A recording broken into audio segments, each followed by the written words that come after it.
Vitamin A and Lung Cancer by Nutrition Epidemiology Group 1. The link between vitamin A and lung cancer. The body receives vitamin A from two sources. Performed vitamin A, which is commonly referred to as retinol and typically comes in the form of retinol esters, is only found in animal sources of food.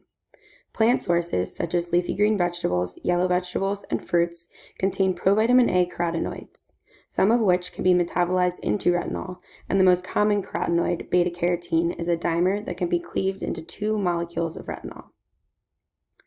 Vitamin A is responsible for the maintenance of lung tissue and believed to play a major physiologic role in regulating cell differentiation. Because lack of cell differentiation is a key feature of malignancy, there is belief that vitamin A could be related to lung cancer incidence. It is also thought that smoking or asbestos exposure can create an oxidative environment in the lungs, promoting the cleavage of carotenoids, which gives rise to unusual byproducts. This may promote carcinogenesis, which is the formation of cancer cells from normal cells. Summary of research on the relationship between vitamin A and lung cancer. Early research observed that rates of lung cancer among men with above average intake of vitamin A was only 1/3 that of men who had below average intakes. Another prospective study was done with more extensive follow-up on the same cohort of men and provided evidence that the beneficial effect came from carotenoids versus performed vitamin A. To look at the difference between the forms of vitamin A more closely, a study was conducted to assess the independent effects of performed vitamin A and carotenoids.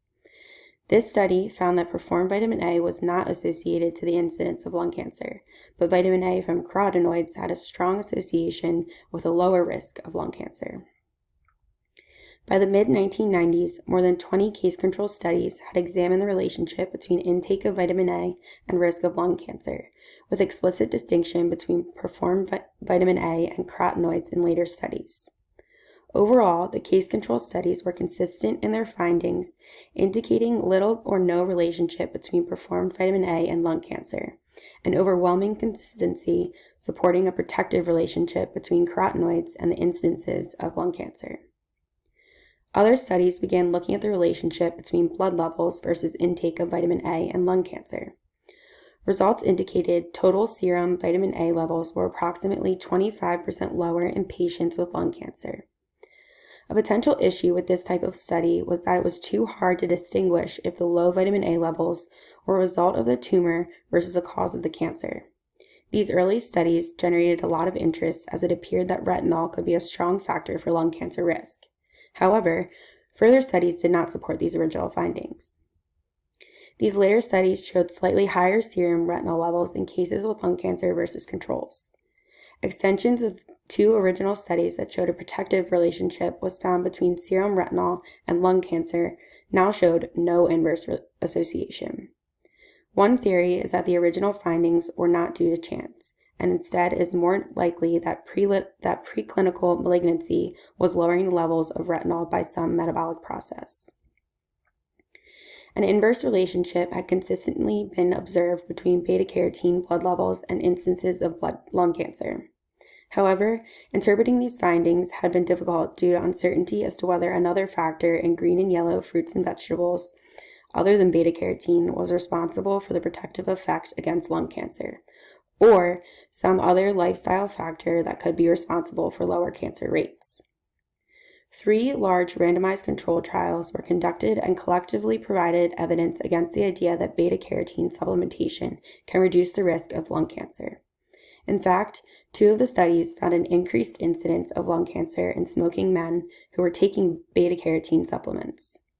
Finally, a review of 248 studies concluded that although some studies showed benefits of vitamin A on incidence of lung cancer, overall there was insufficient evidence to support any use of vitamin A, including carotenoids, to prevent or treat lung cancer.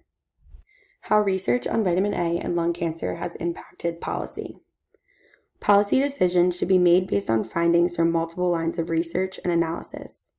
It's not enough to have 1 or 2 studies providing results. Evidence from multiple studies, preferably with varying populations, should be considered. Vitamin A in lung cancer is a good example of where 1 or 2 studies wouldn't have been sufficient to provide recommendations and issue policy, especially given the differing results in studies over time. Research on vitamin A and cancer has not impacted policy directly. The results of the studies have varied based on a variety of factors, regardless of the study type. Therefore, no conclusive outcome has led to policy change one way or another. Given the outcome of the randomized control trials, there are recommendations that smokers should not take high-dose beta-carotene supplements. While no conclusive relationship has been found between vitamin A or beta-carotene and lung cancer, it does appear that increased fruit and vegetable intake coincides with reduced lung cancer rates. There have been unrelated recommendations by the USDA to consume more fruits and vegetables to help reduce cardiovascular risks, which in turn may impact lung cancer incidences. Here are our references, and thank you for listening.